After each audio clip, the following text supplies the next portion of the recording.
Hey guys, Fast Eddie goes to the Philippines. This here structure is what they call the purlon. It is from a Spanish word, and I guess it kind of means hearse. And I'll post that up here. But basically, what this is a it's kind of a it's an association that the people belong to. You sign up for it, and you pay a fee. And in the event that a family member passes away, all the members contribute and to pay for basically the funeral costs. So you can get a coffin, you can get the mass in the funerals. There'll be flowers. They'll pay for the hearse to come get you from the funeral home, and it basically covers the burial costs. I don't think it actually covers the actual burial itself in the cemetery. They have other insurance for that. I know there's one of them is St. Peter's. I'm sure there's a couple other ones too, but this is, and it's kind of, I think they're pretty common in the Philippines. This is the one in Pearl that Lolita's family belongs to. This is a new structure here. The original structure that was here back when I first came here, and I wish I had gotten pictures of it. I have a picture of it originally, but it had gotten damaged in Odette, the typhoon that hit. So when we came in 2018, or that was 2022, I guess it was completely knocked down by the storm. And they used to have a fence around it, and you couldn't get in there, but they kind of got rid of that now, and you can walk in here. And so if somebody passes away, they use the money. Everyone contributes, and you're given 3 times. If you miss payment 3 times, you're kicked out of the association, I'm told.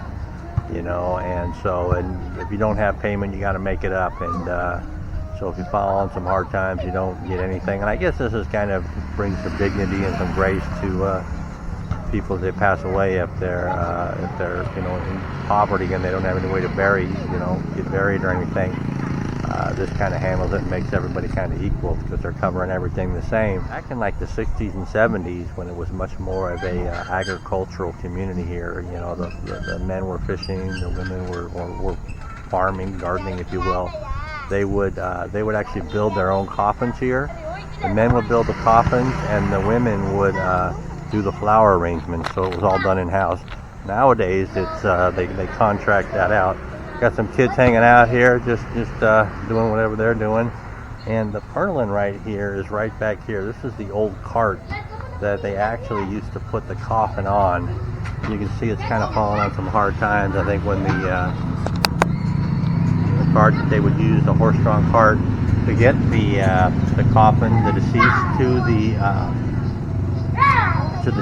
the church down the road here, and for the mass, for the funeral mass. You can look at the tires here.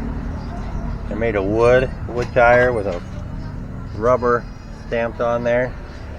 And I think they used a horse or maybe the water buffalo to use that. That one looks like it's cement, to be honest with you, but that might be wood.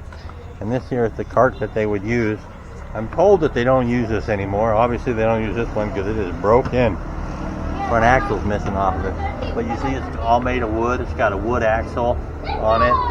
Looks like a 4x4 axle. It's just all made of wood. It does have a little bit of metal bracing in there, but that's what they would use to get the coffin down to the church.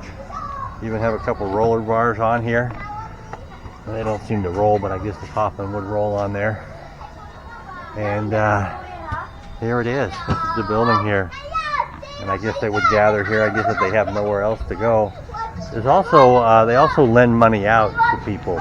It's the association. They have money. You can borrow money. I think it's lower interest than the banks would. And any member, I guess, can borrow money. So kind of an interesting concept. It's kind of certainly a little bit better than a GoFundMe account you see so often in the U.S. where everybody, somebody passed away unexpectedly, and everybody scrambles to try to cover the funeral costs, which in the U.S. could be pretty significant. So this is kind of just an outtake on that. So, and this is all fenced off here. I'm not sure why the fence is down. Like I said earlier, they used to have a fence all the way around it. You couldn't get in it, but now it's opened up. So I'm not You know, I'm not sure why you need to fence it off to protect it, but it's got some bamboo there to protect from the sun. I believe they have meetings here and stuff, but all right. So that's kind of what we got going on here. Is another part of the Filipino culture. Got a lot of Filipino kids coming over here. How we doing, guys? Good? All right, good. What's your name? I know you. You're Andrew, right? Or you Aldine? Ah, you're trying to hide from me. All right. No worries, no worries. You guys are having fun? All right. Good, good. All week, no school, right? Yeah, fiesta. Fiesta. All right, you kids have fun.